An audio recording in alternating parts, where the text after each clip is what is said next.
Al-Fatihah. Bismillahirrahmanirrahim. Alhamdulillah rabbil alamin. Ar-Rahmanir-Rahim. Maliki yaumiddin. Iyyaka na'budu wa iyyaka nasta'in. Ihdinas siratal mustaqim. Siratal ladzina an'amta 'alaihim ghairil maghdubi 'alaihim waladdallin. Amin. Bismillahirrahmanirrahim. Alhamdulillahi rabbil alamin. Hamdan yuwafi ni'amahu wa yukafi mazidah. Ya Rabbana lakal hamdu wa lakal syukru kama yanbaghi li jalali wajhika wa azimi sultanik. Ya Allah, Ya Rahman, Ya Rahim, Engkau ampunilah dosa-dosa kami. Engkau rahmatilah diri kami, keluarga kami dan negara kami. Engkau lindungilah hamba-Mu yang kredit ini daripada segala musibah. Engkau jauhilah diri kami daripada penyakit yang berbahaya dan wabak yang mengancam nyawa. Engkau hindarilah kami daripada balak yang berat dan takdir yang buruk. Ya Allah, Ya Rahman, Ya Rahim, Engkau berilah kekuatan, kecekalan dan kesabaran kepada kami untuk menghadapi dugaan-Mu yang berat ini. Engkau tiupkanlah ketenangan dalam jiwa kami. Sesungguhnya setiap dugaan yang Engkau turunkan kepada kami, Ya Allah, tiadalah ia melainkan untuk meningkatkan ketakwaan dan keimanan kami kepadamu. Ya Allah, Ya Rahman, Ya Syafi, Engkau berilah kesembuhan kepada saudara-saudara kami yang dijangkiti wabak coronavirus, walau di mana saja mereka berada. Sesungguhnya tiada penyakit yang tidak dapat Engkau sembuhkan. Ya Allah, tiada mara bahaya yang tidak dapat Engkau jauhinya dari kami, Ya Allah. Kami bermohon kepadamu, Ya Allah, lindungilah kami, selamatkanlah kami, sejahterakanlah kami. Rabbana zalamna anfusana wa illam taghfir lana wa tarhamna lanakunanna minal khasirin. Rabbana atina fid dunya hasanah wa fil akhirati hasanah wa qina azabannar. Wa sallallahu ala sayyidina Muhammadin wa ala alihi wa sahbihi wa sallam. Walhamdulillahi rabbil alamin.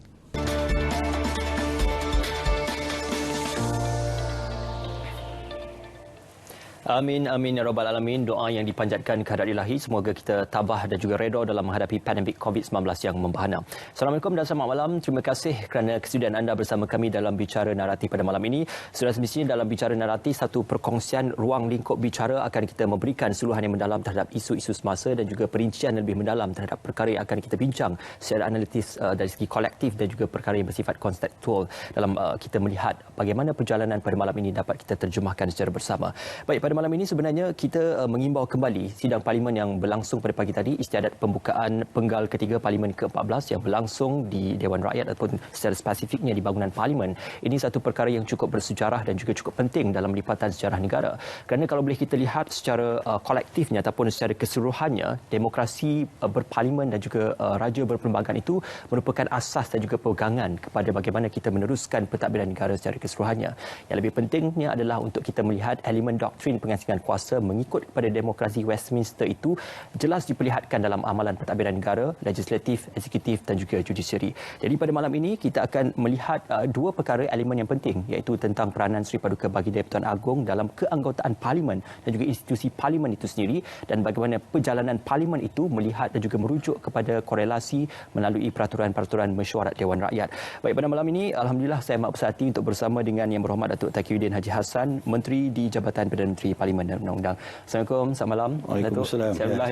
Alhamdulillah. Macam mana puasa Datuk? Alhamdulillah. Boleh berjalan dengan lancar. Alhamdulillah, baik.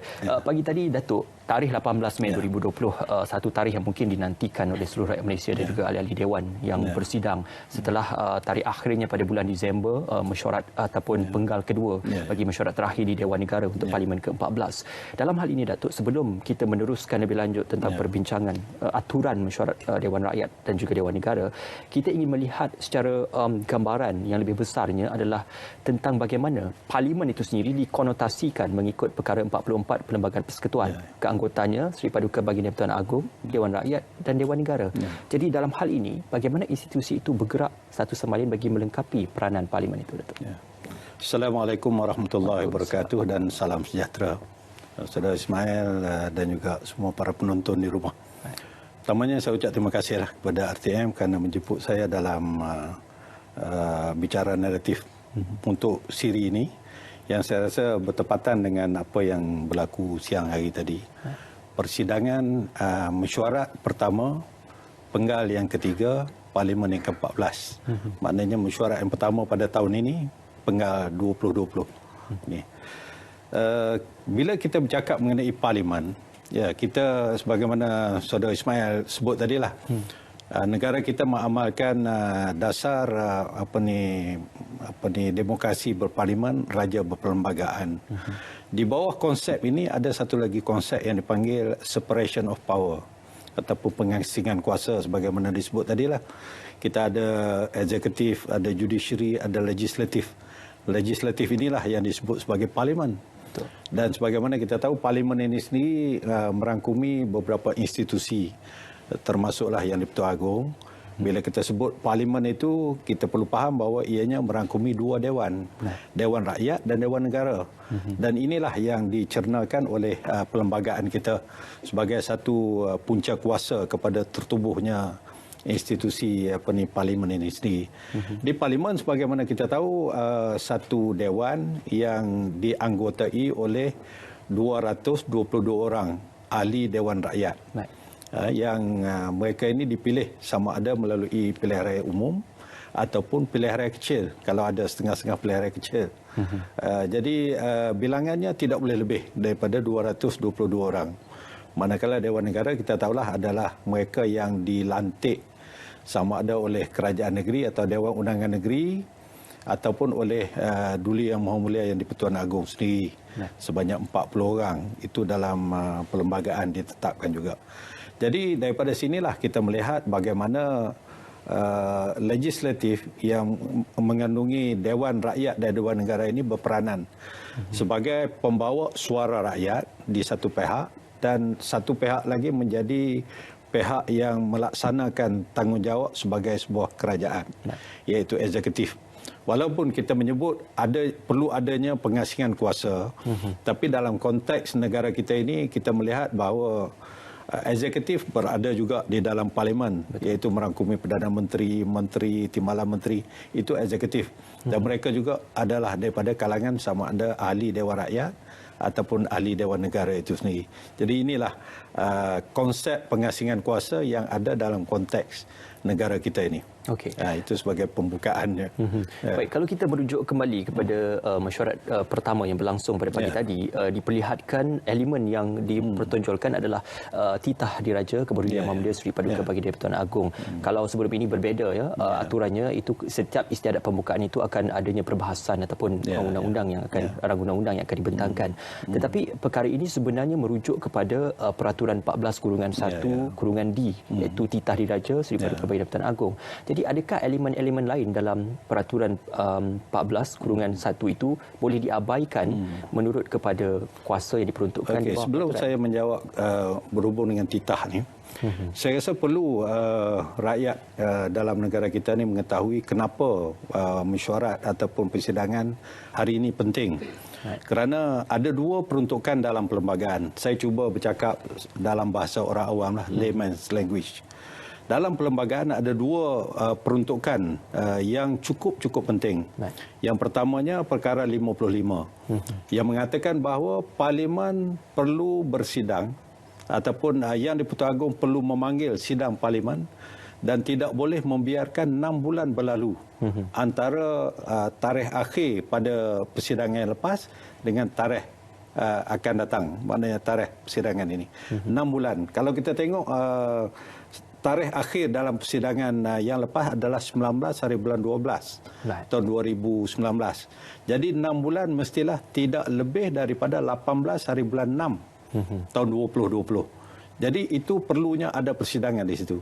Yang keduanya perkara 52. Tadi untuk Dewan Parlimen. Kalau tak diadakan dalam masa 6 bulan, maka Dewan itu automatik akan terus bubar. Yang kedua, perkara 52 ini melibatkan ahli Parlimen yang tidak dengan sengaja tidak hadir dalam sidang parlimen, sama ada Dewan Rakyat ataupun Dewan Negara. Dewan tersebut boleh mengisytiharkan kerusinya sebagai kosong. Maknanya dia disqualified sebagai ahli Dewan.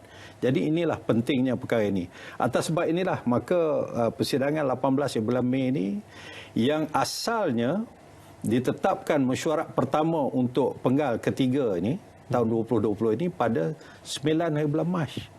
Tapi semua kita tahu bahawa dalam negara kita berlaku satu perubahan lanskap politik. Sebuah kerajaan baru telah ditubuhkan pada 29 hari bulan 2 tahun 2020 dan Perdana Menteri baru dilantik, sebuah kabinet baru yang dilantik. Malahan menteri-menteri dan timbalan menteri mengangkat sumpah 10 hari bulan 3. Sepatutnya kita bersidang 9 hari bulan 3. Oleh sebab itulah dengan kuasa yang ada kepada ketua majlis. Ketua majlis dalam konteks parlimen ini adalah ketua kerajaan. Sebagaimana peraturan mesyuarat 4A.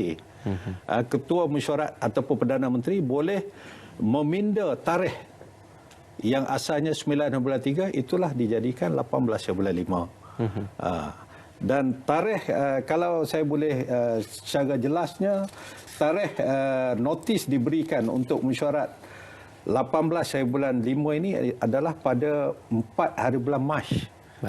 Penting 4 hari bulan Mac ni Ismail, sebab saya sebutnya ialah kerana 18 hari bulan Mac adalah tarikh di mana negara kita mengeluarkan perintah PKP, Perintah Kawalan Pergerakan ataupun MCO. MCO. Jadi maknanya tarikh untuk 18 bulan Mei ditetapkan sebelum PKP. Inilah yang menyebabkan apabila kerajaan melihat betapa negara kita menghadapi pandemik COVID, satu masalah yang bukan saja dalam negara kita tetapi seluruh dunia, perkara yang serius. Kerajaan meletakkan prioriti ataupun keutamaan kepada masalah kesihatan rakyat dalam negara kita. Ini nombor satu pada masa itu. Jadi atas sebab itulah walaupun kita tidak mengubah, kerajaan tidak mengubah tarikh persidangan ni 18 bulan 5, tetapi akhirnya kerajaan apabila memikirkan pentingnya perlu menjaga soal kesihatan, keselamatan rakyat ini, persidangan yang pada asalnya ditetapkan selama 15 hari. Daripada 18 bulan 5 sehingga 23 bulan Jun. 15 hari telah dipendekkan kepada 1 hari. Dan 1 hari inilah timbul isu yang disebut oleh Ismail tadi, isu titah diraja.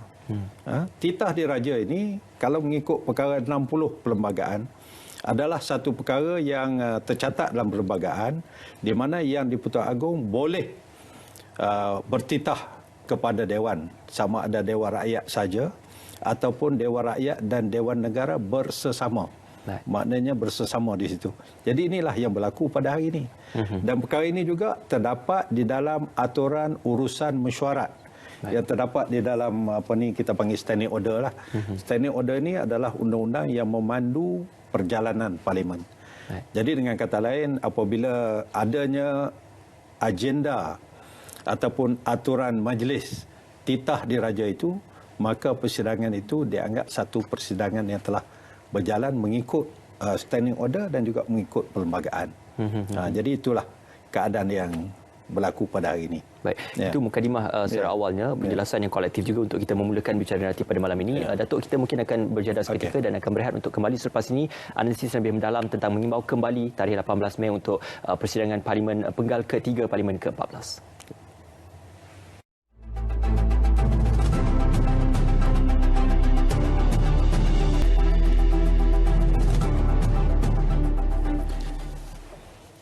Baik, bersua kembali dalam bicara naratif. Sudah semestinya kita masih lagi bersama dengan Yang Berhormat Datuk Taufiuddin Haji Hassan, Menteri di Jabatan Perdana Menteri, Parlimen dan Undang-Undang.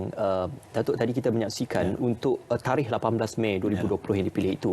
Mungkin sebelum ini ada beberapa pihak menetapkan agenda bagi sidang ataupun mesyuarat penggal ketiga, mesyuarat pertama bagi Parlimen ke-14 penggal ketiga ini untuk membahaskan agenda masing-masing dan juga untuk membawa agenda perbahasan masing-masing. Tetapi apabila titah diraja menyebut bahawasanya dalam kita kata penakrifan yang lebih jelas, iaitu adalah demokrasi berparlimen dan juga raja berperlembagaan ditamsilkan oleh Kebawah Lima Mulia Seri Paduka Baginda Pertuan Agong untuk melihat kerajaan di bawah naungan Seri Paduka Baginda Pertuan Agong dan juga di bawah pimpinan Yang Amat Berhormat Perdana Menteri. Jadi bagaimana dalam hal ini Datuk melihat satu perkara yang perlu kita tekuni dan teladani adalah kita perlu menerima hakikat bahawasanya undang-undang itu melindungi dan juga menetapkan kerajaan yang sedang memimpin negara pada ketika ini. Terima kasih Ismail. Ini satu soalan yang cukup penting lah untuk difahami. Kerana isu ini menjadi topik hangat diperbahaskan sekarang ni. Okey, kalau kita tengok dalam perlembagaan kita jelas, apabila berlakunya suatu kekosongan dalam pemerintahan negara, sama ada selepas pilihan raya umum ataupun apabila berlaku suatu perubahan tampuk pemerintahan negara.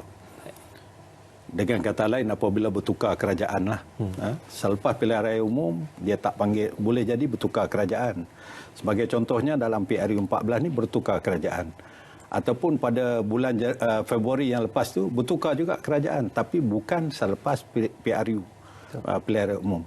Apa yang penting kepada kita ialah apabila berlakunya kekosongan begitu, perlembagaan menetapkan bahawa perlu ada suatu usaha untuk menubuhkan kerajaan dengan cara yang pertamanya Duli Yang Maha Mulia Seri Paduka Baginda Yang Pertua Agong perlu melantik seorang yang pada hematnya mempunyai sokongan majoriti ahli-ahli Dewan Rakyat untuk menjadi Perdana Menteri.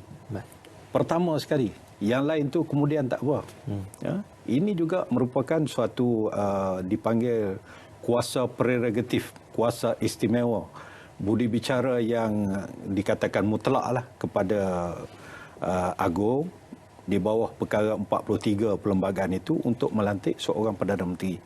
Dan apabila terlantiknya seorang Perdana Menteri dengan mana Yang di-Pertuan Agong menggunakan kuasa di bawah perlembagaan, maka sebuah kerajaan itu kita perlu anggap telah ditubuhkan secara sah. Tidak boleh dipertikaikan lagi. Oleh sebab itulah apabila ada pihak-pihak yang cuba untuk mencabar ataupun cuba mempersoalkan tindakan Duli Yang Mulia Seri Paduka Baginda Pertua Agong berlandaskan kepada perlembagaan itu, maka ianya akan ditolak sama ada di peringkat mahkamah ataupun di peringkat-peringkat yang lain. Sebagai contohnya di dalam konteks kerajaan kita yang ada sekarang ini, apabila Tan Sri Muhyiddin Haji Muhammad Yassin telah dipilih oleh Yang di-Pertuan Agong untuk dilantik sebagai Perdana Menteri, maka ia telah memenuhi keperluan pelantikan seorang Perdana Menteri. Dan seterusnya beliau menasihatkan Yang di-Pertuan Agong untuk melantik anggota-anggota kabinet di kalangan ahli-ahli dewan. Jadi itu sudah satu proses yang saya kira tidak boleh dipersoalkan lagi. Itu proses yang dibuat berlandaskan kepada undang-undang. Walaupun saya tidak menafikan bahawa keabsahan kedudukan seorang Perdana Menteri itu boleh dicabar pada bila-bila masa, tapi dia punya kriteria tertentu, proses-proses tertentu dalam soal untuk mencabar sama ada Perdana Menteri itu mempunyai sokongan majoriti ataupun tidak. Okey.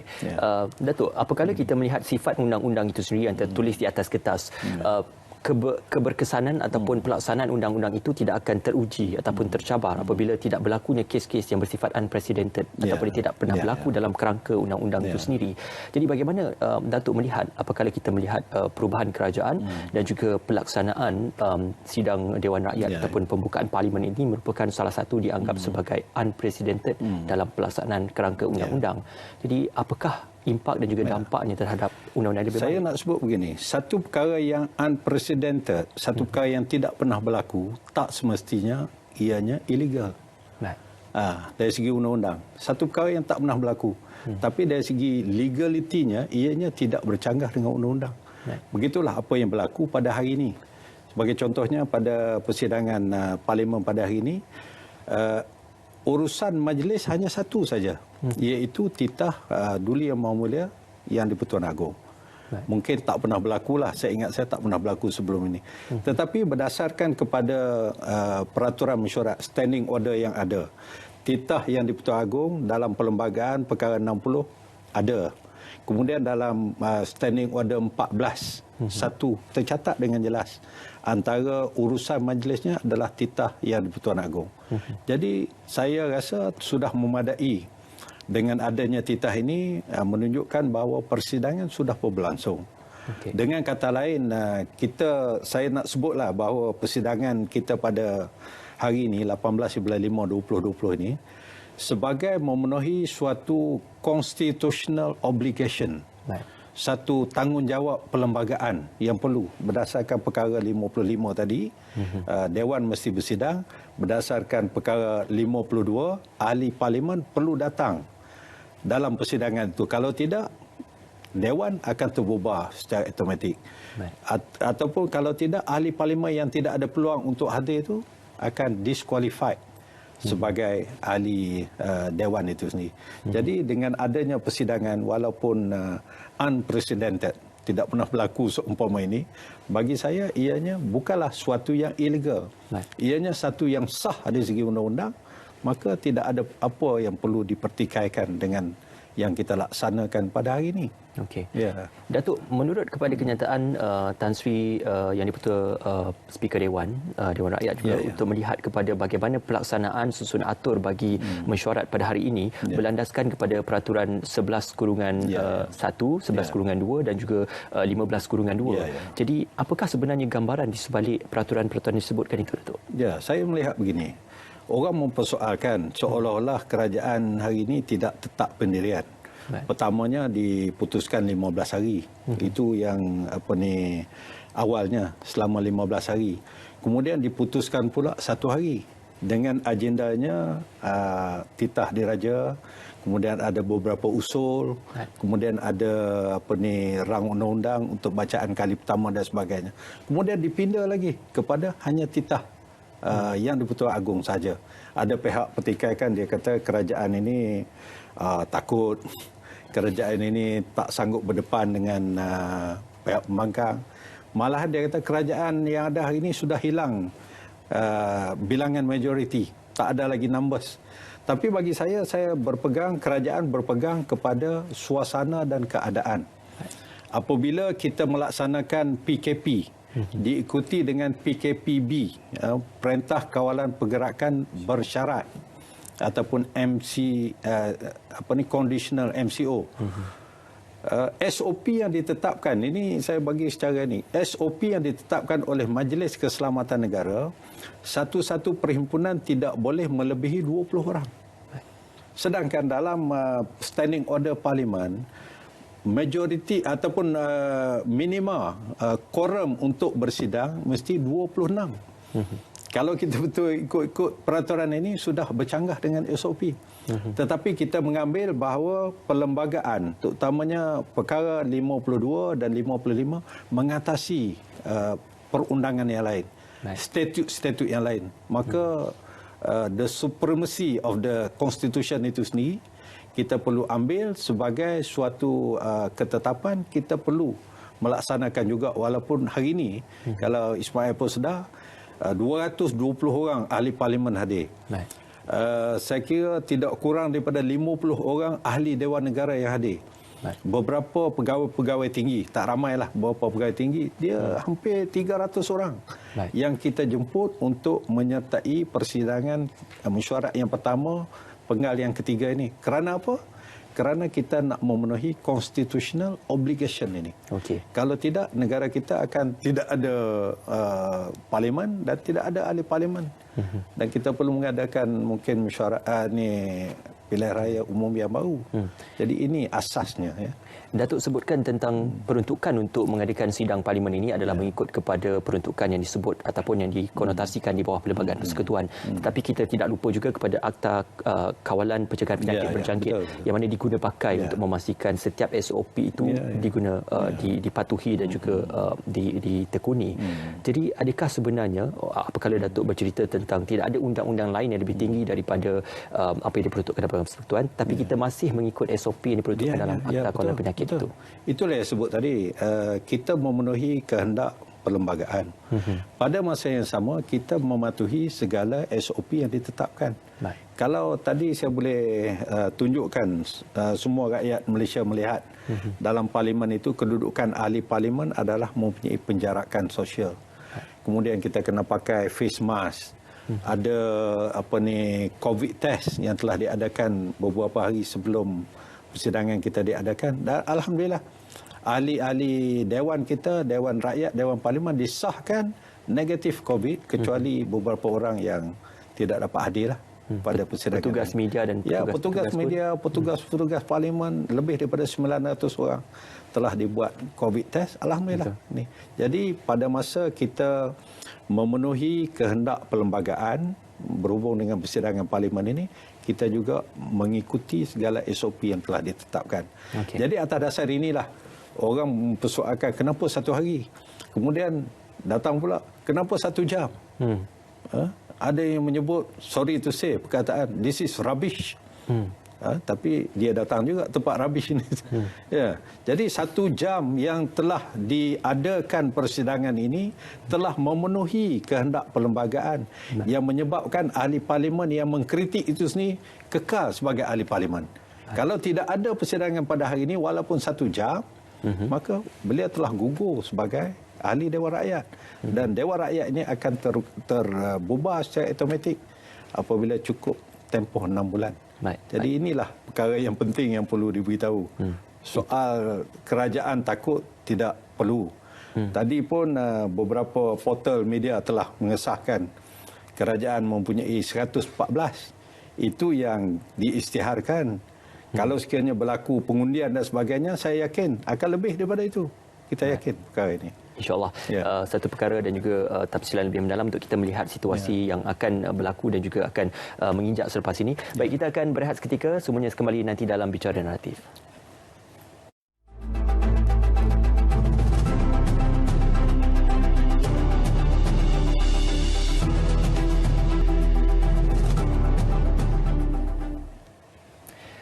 Baik, bersua kembali dalam Bicara Naratif. Istiadat pembukaan penggal ketiga Parlimen ke-14 yang berlangsung pada siang tadi disempurnakan dan juga keberkatan tiba Ketua Duli Yang Maha Mulia Seri Paduka Baginda Pertuan Agong Al-Sultan Abdullah Riayatuddin Al-Mustafa Billah Shah. Dapat kita saksikan bagaimana titah diraja itu menjadi satu konotasi dan juga gambaran dan juga hamparan bagi perkara-perkara yang penting dalam mesyuarat pertama yang berlaku pada hari ini. Kita juga nak terus saja menghubungi Profesor Datuk Dr. Abdul Halim Siddiq yang juga merupakan Setiausaha Kluster Keselamatan Politik dan Ehwal Antarabangsa Majlis Profesor Negara. Assalamualaikum. Selamat malam, Datuk. Apa khabar? Baik, saya Datuk ya. Datuk, sebentar tadi dalam blok yang pertama saya berkesempatan bersama dengan Yang Berhormat Datuk Taqiyuddin untuk bercerita tentang apa pun yang berlaku dalam situasi perjalanan atau cara mesyuarat bagi Parlimen pada hari ini adalah berlandaskan kepada lunas undang-undang yang telah pun ditetapkan dalam peraturan mesyuarat Majlis Dewan Rakyat dan juga Perlembagaan Persekutuan. Tapi bagi Datuk sendiri sebagai pemerhati pada situasi undang-undang dan juga politik negara, bagaimana Datuk melihat perkara ini sebagai gambaran di peringkat yang lebih jelas dari pihak yang tidak berada secara dekat dan juga secara langsung dalam konotasi dan juga kerangka Parlimen itu sendiri, Datuk? Baik, Assalamualaikum. Jadi saya pun kita sebagai pemerhati dan juga sebagai rakyat Malaysia dan negara kita negara demokrasi, dan kita sekarang suatu peluang untuk menyaksikan demokrasi kita berjalan dengan baik. Dan pada saya pun tadi mengikuti perbincangan Datuk Taqiyuddin bahawa apa yang dikatakan dalam internet, terutamanya ada yang mengatakan kenapa persidangan ini begitu ringkas, kenapa persidangan ini 1 hari saja dan sebagainya. Ada yang mengatakan mungkin tidak sah dan sebagainya. Tapi sebagaimana yang telah disebut tadi, ini semua telah mengikut. Kita semua boleh merujuk kepada peruntukan dalam perlembagaan, kerana perlembagaan banyak dijual dalam internet pun boleh dapat free, dan peraturan Dewan Rakyat pun boleh dapat free. Kita lihat semua dijalankan mengikut prosedur, mengikut peraturan, mengikut perundangan. Jadi pada pandangan saya tidak ada pecacatnya persidangan dijalankan pada hari ini. Dia lengkap, dia penuh upacara pembukaan Parlimen. Yang penting sekali inilah pembukaan penggal. Jadi tidak ada perarakan yang dipetua, dan sekarang didahului oleh yang dipetua Dewan Rakyat dan Dewan Negara, dan telah Seri Paduka Baginda Pertuan Agong telah memberikan titahnya. Dan kita semua lihat tadi sebagai rakyat, kita amat jelas kalaupun sebelum ini adalah yang mengatakan tidak sah dan sebagainya, kita dan upacara ini kena mereka. Tadi penjelasan telah diberikan oleh Duli Yang Maha Mulia Seri Paduka Tuan Agong sendiri, bahawa urusan kerja mesyuarat adalah satu saja hari ini, iaitu titah Seri Paduka Baginda. Itu saja.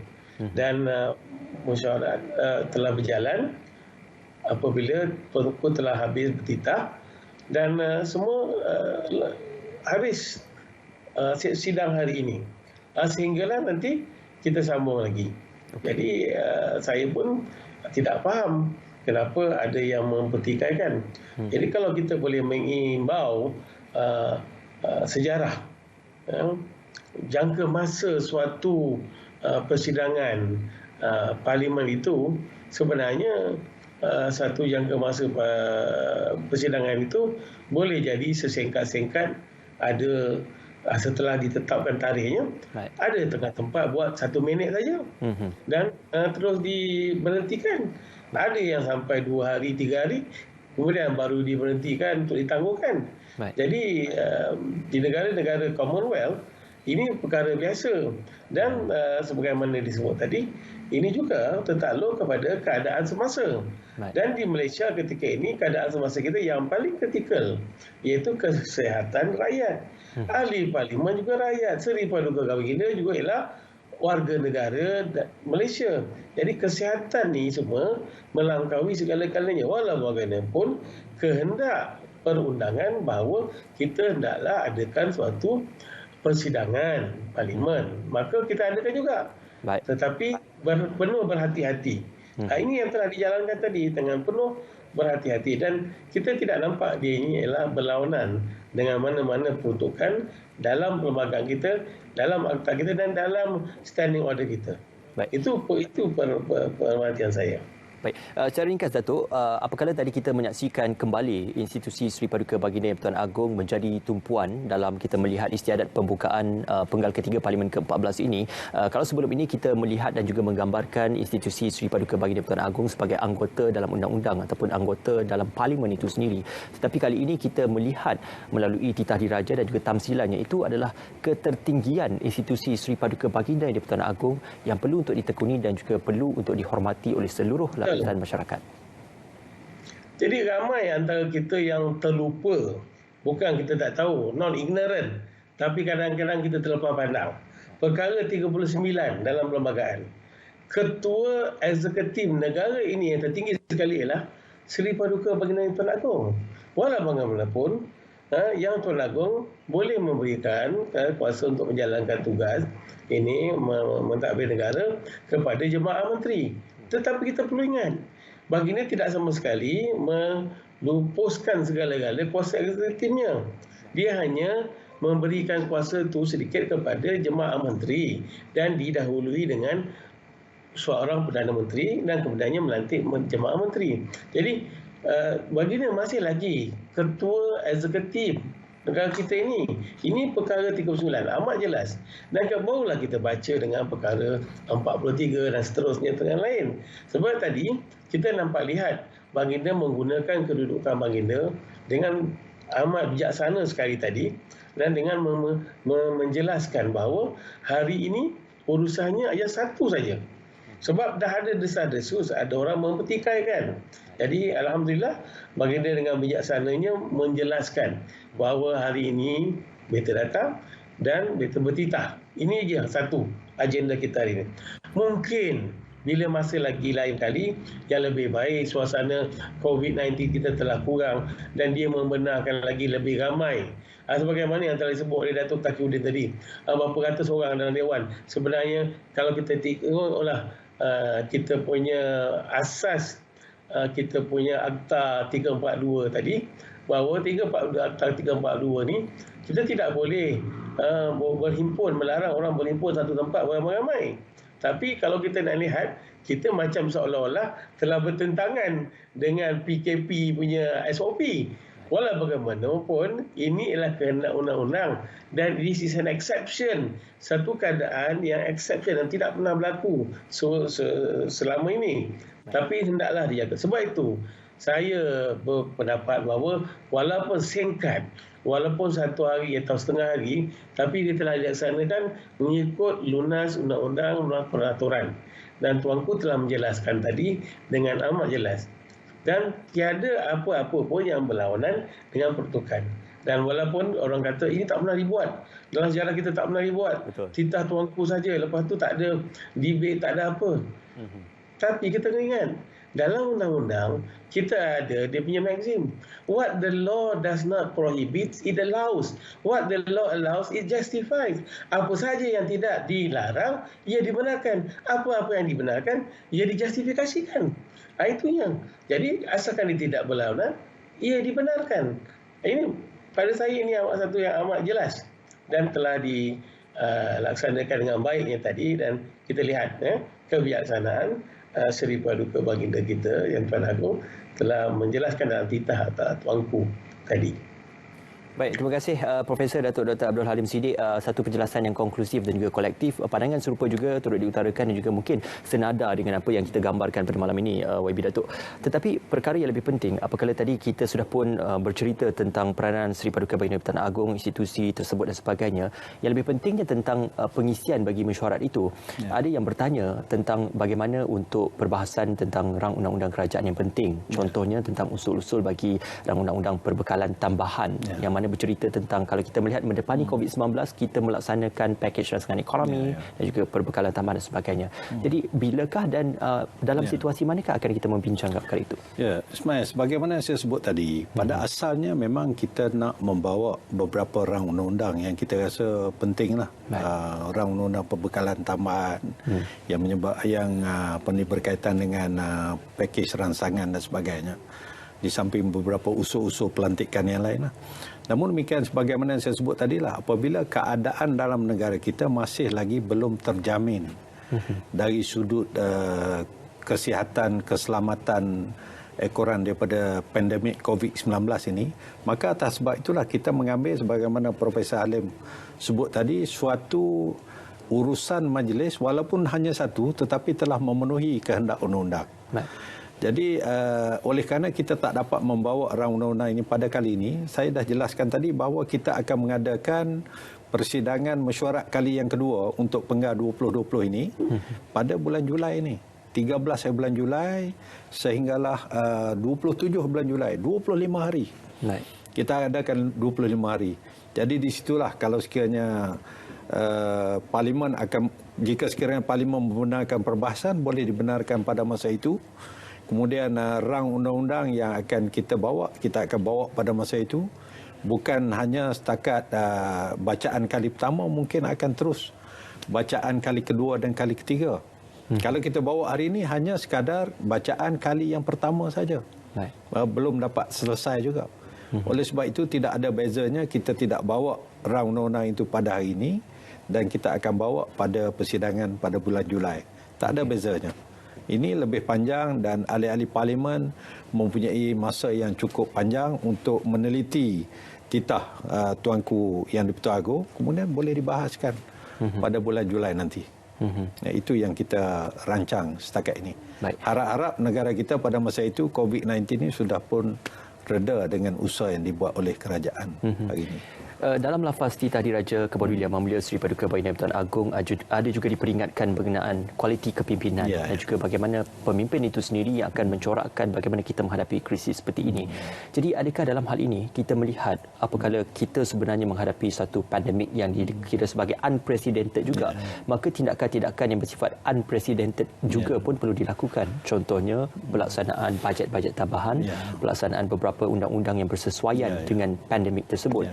Jadi adakah dalam hal ini kerajaan hari ini ketika ini mengambil kira pro and cons dalam pelaksanaan undang-undang? Memang saya harus menyebutkan perkara ini bahawa kerajaan sekarang ini, kabinet telah memutuskan kerajaan akan membawa beberapa undang-undang yang sesuai dengan apa yang dihadapi semasa COVID-19 ini.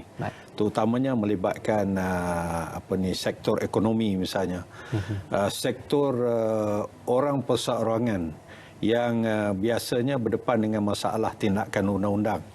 Jika sekiranya mereka katakanlah tidak dapat melunaskan hutang dalam masa COVID ini, insya-Allah kita akan buat satu undang-undang, insya-Allah pada bulan 7 ini, undang-undang yang unprecedented sebagaimana disebut oleh Ismail tadi, yang tak pernah berlaku pada masa ini. Kalau buat masa ini, seseorang yang berhutang 50,000 boleh diambil tindakan mahkamah, kemudian boleh diisytiharkan bankrupt. Jadi undang-undang baru akan dibuat untuk mengelakkan ramai rakyat kita yang diisytiharkan bankrupt kerana tak mampu membayar hutang dan sebagainya dalam masa COVID ini. Ini antara perkara yang akan kita buat.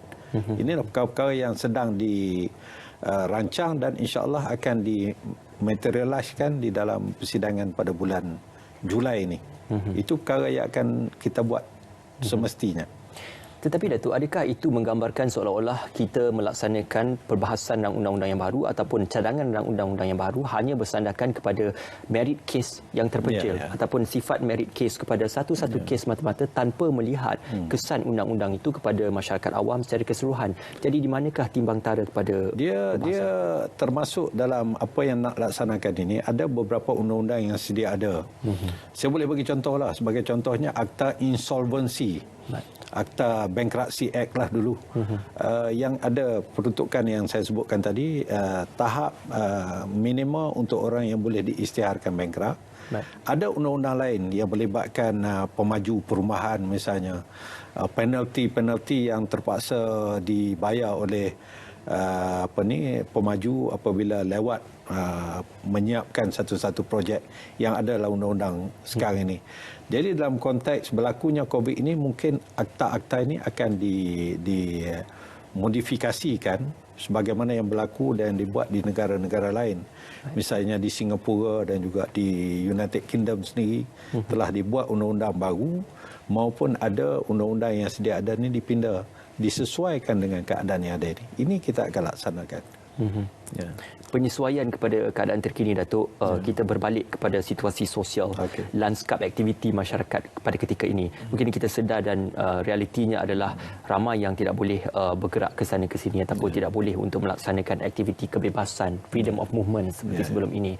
Jadi ini mewujudkan satu atmosfera yang baru, apabila setiap gerak-geri dan tindakan kerajaan itu dinilai dan juga diberikan penjurian ataupun diberikan penelitian. Jadi adakah kerajaan pada ketika ini sudah bersedia untuk menghadapi segala takisan, dogma-dogma dan juga tohmahan daripada golongan masyarakat secara khususnya? Dia begini, Ismail, bila kita melihat ataupun kita mempersoalkan tentang tindakan kerajaan yang boleh di-challenge, boleh dicabar di mahkamah dan sebagainya, kita perlu ingat juga bahawa jika sekiranya kerajaan tidak mengambil langkah-langkah sebagaimana yang dibuat sekarang ini, kerajaan juga boleh disaman di mahkamah. Sebagai contohnya lah, saya katakan kalau sekiranya kerajaan Malaysia ini tidak melaksanakan PKP atau MCO ini, kerajaan boleh disaman oleh rakyat biasa yang mengatakan kerajaan tidak melaksanakan tanggungjawab menjaga kesihatan dan juga keselamatan mereka. Sama juga. Walaupun ada setengah pihak dia kata dengan adanya perintah-perintah ini, freedom of movement ini terjejah dan sebagainya. Tapi itulah, kalau kita tak melaksanakan tanggungjawab ini, kerajaan akan dikata tidak melaksanakan tanggungjawab menjaga welfare dan juga kepentingan rakyat. Jadi apa yang dibuat oleh kerajaan sekarang ini adalah to balance up, untuk seimbangkan antara kepentingan kebebasan yang dijamin oleh undang-undang dan juga keperluan-keperluan yang perlu diambil oleh kerajaan untuk kepentingan dan juga manfaat kepada rakyat itu sendiri, kepada negara keseluruhannya. Jadi itu keseimbangan yang dibuat oleh pihak kerajaan. Sebab itu kita selalu menggesa untuk sama-sama kita bersifat kritikal dalam memahami kehendak dan juga aspirasi kerajaan.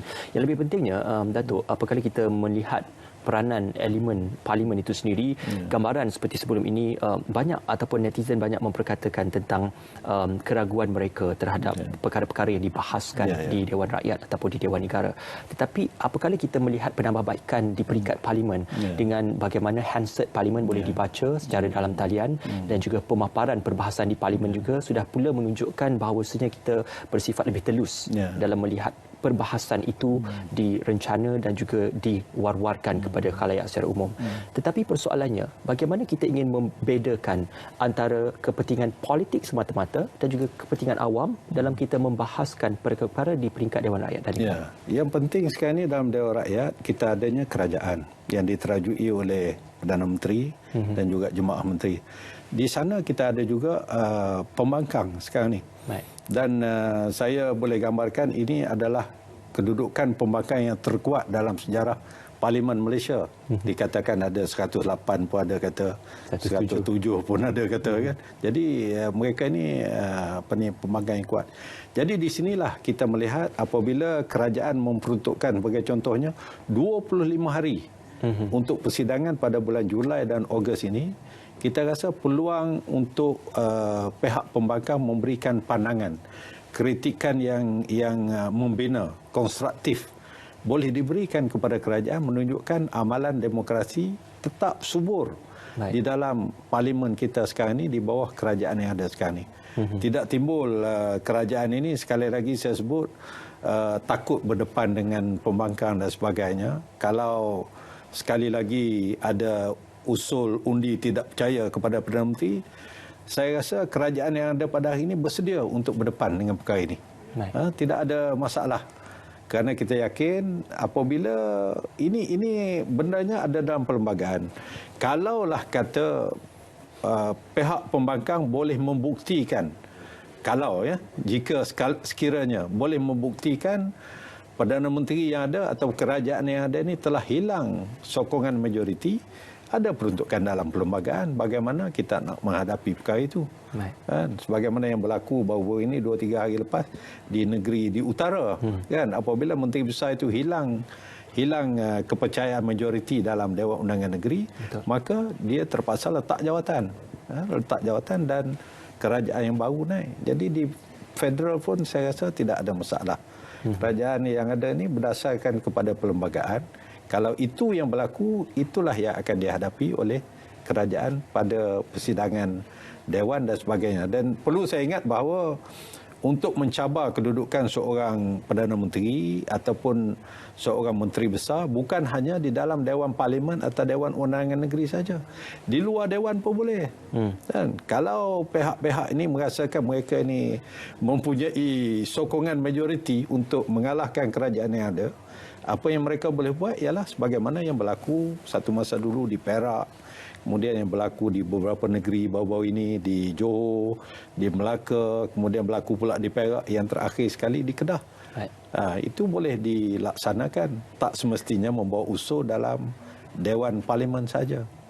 Ya, itu jelas. Baik, penjelasan tentang isu-isu kerajaan dan juga kepimpinan terkini itu mungkin sudah diberikan penjelasan yang kolektif. Tetapi bagaimana kita melihat dalam elemen perbahasan parlimen itu yang perlu diberikan penumpuan, yang perlu difahami adalah setiap ahli dewan itu dikecualikan daripada sebarang pendakwaan sekiranya apa yang dibahaskan ataupun disebutkan di dalam parlimen itu menyalahi ataupun ada unsur-unsur yang dikatakan sebagai secara orang kata konotasi percakapan itu ofensif. Jadi dalam hal ini, adakah persoalannya, adakah peraturan itu sebenarnya melindungi ahli dewan itu ataupun dia akan membuka ruang yang lebih luas kepada satu perbahasan yang dikatakan tidak mengikut lunas Dewan Rakyat? Saya kira ahli-ahli parlimen dan juga ahli-ahli Dewan Negara, ahli-ahli Dewan Rakyat, Dewan Negara di dalam negara kita ini, kita sudah amat faham limitasi ataupun had-had yang mereka dibenarkan dalam perbahasan. Mereka bebas menyatakan apa saja asalkan tidak melanggar peraturan ataupun akta-akta yang ada. Bagi contohnya, akta yang berbentuk hasutan, tindakan perbahasan yang menyentuh kedudukan raja-raja Melayu dan sebagainya. Itu ada dalam standing order ataupun peraturan mesyuarat kita. Selagi dan sehingga mereka tidak melanggar had-had yang dibenarkan ini, maka saya rasa kebebasan dalam parlimen itu memang terjamin.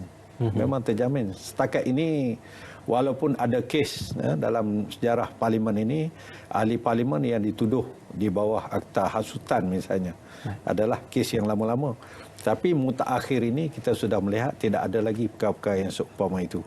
Sama ada ahli parlimen itu sendiri memang menyedari peranan dan juga tanggungjawab mereka dalam bercakap, berbahas dalam Dewan Parlimen, ataupun mereka memahami sendiri had-had, limitation yang mereka perlu sedar, mereka tidak boleh langgar dalam perkara ini. Jadi saya melihat apa yang berlaku dalam parlimen kita satu keadaan yang sihat, adanya kerajaan, adanya pembangkang, ataupun ada yang bebas pun ada. Dia tidak jadi kerajaan, tidak jadi pembangkang, jadi dia duduk tengah-tengah. Tak apalah, itu pilihan yang mereka ambil. Kan? Ada yang tidak duduk dalam kerajaan, mereka friendly kepada kerajaan pun ada. Ada yang mereka duduk dalam kerajaan, friendly kepada pembangkang pun ada. Jadi itu suasana yang kita dapat lihat dalam senario politik dalam negara kita, terutamanya sekarang ini. Saya ringkasnya, Datuk, apabila Datuk bercerita tentang senario politik negara, saya suka untuk mengungkap kembali titah Kewalian Malaysia Seri Baduka Baginda Pertuan Agong dalam lafaz titah dirajanya di pembukaan parlimen sebentar tadi, mengatakan ketepikan dahulu kepentingan politik, kita berikan kepentingan awam dan kepentingan rakyat yang paling utama. Adakah kita akan melihat harapan untuk melihat ahli-ahli parlimen yang bersidang akan bersidang untuk melihat perkara itu ditambah baik berbanding melihat perkara itu untuk dibidas semata-mata? Ya, sebagaimana saya sebut tadilah, kalau kritikan ataupun apa-apa canggahan yang dibuat oleh pembangkang, bagi saya itu satu elemen yang sihat. Tetapi sebagaimana kita sebut tadilah ataupun dititahkan oleh tuanku, niatnya adalah niat baik untuk kepentingan rakyat. Itu yang penting. Bukan hanya untuk misalnya nak melakukan character assassination terhadap mana-mana pemimpin dan sebagainya. Itu tidak seharusnya berlaku lah. Kritikan, membina cadangan-cadangan yang memberangsangkan itu memang diharapkan dalam keadaan mana-mana kerajaan sekalipun. Saya sendiri pernah jadi pembangkang dulu. Malahan lama sebagai pembangkang, ini baru merasa jadi kerajaan. Yang menjadi kerajaan pada tahun 2018 dulu bersama-sama dengan kami sebagai pembangkang. Mereka jadi kerajaan. Sekarang ni mereka kembali sebagai pembangkang. Jadi saya rasa semua pihak boleh memainkan peranan dalam parlimen ini, sama ada pembangkang apatah lagi kerajaan. Yang pentingnya kepentingan rakyat, kepentingan negara, niat yang baik untuk mewujudkan keharmonian seluruh rakyat, pelbagai kaum, pelbagai agama, ini seharusnya menjadi pendekatan yang perlu diambil oleh ahli-ahli parlimen kita sebenarnya. Baik, saya amat bersahati dan gembira bersama dengan Datuk pada malam ini. Alhamdulillah, penjelasan yang konklusif dan juga kolektif juga. Datuk, mungkin untuk kita sebagai penutupnya, kita nak menjelang menyambut hari Lebaran ini dan juga untuk bagi penduduk-penduduk di kawasan Datuk sendiri dan juga bagi seluruh rakyat Malaysia, harapan dan juga ucapan Datuk dalam kita mendepani bulan Ramadan, menghadapinya dan juga bersedia untuk Lebaran yang tiba. Terima kasih. Saya mengambil kesempatan inilah dalam program yang amat amat baik pada malam ini. Kita beberapa hari lagi akan menjelangnya hari Lebaran, hari raya. Saya mengambil kesempatan mengucapkan selamat Hari Raya Aidilfitri kepada seluruh rakyat Malaysia beragama Islam, terutamanya di kawasan saya lah, di Kota Baru dan juga negeri Kelantan dan seluruh negara lah. Untuk ini sama-sama kita meraihkan kejayaan kita berpuasa sebulan. Pada masa yang sama jangan lupa SOP yang telah ditetapkan untuk kita mengawal COVID-19 ini. Baik. InsyaAllah. Terima kasih sekali lagi diucapkan kepada Yang Berhormat Datuk Taqiyuddin Haji Hassan, Menteri di Jabatan Perdana Menteri, Parlimen dan Undang-Undang. Dapat kita mengimbau kembali peristiwa yang berlaku, peristiwa yang bersejarah dalam juga tamsilan lipatan sejarah negara, iaitu istiadat pembukaan penggal ketiga Parlimen ke-14. Dapat kami simpulkan, undang-undang itu merupakan sendi kepada pembangunan sesebuah bangsa dan juga undang-undang itu juga merupakan tiang bagi pembangunan sesebuah negara. Baik, sama-sama kita tamsilkan juga tekuni untuk kita menjadikan sebagai rakyat Malaysia, kita faham dan juga kita tekuni secara bersama apakah peranan rakyat Malaysia pada kita, bukan kita bercerita apakah peranan negara kepada kita sebenarnya. Itu yang perlu untuk ditekuni bersama-sama. Terima kasih bersama dengan kami perkongsian bicara naratif pada malam ini. Selamat berpuasa. Kami tinggalkan anda dengan Assalamualaikum dan selamat malam.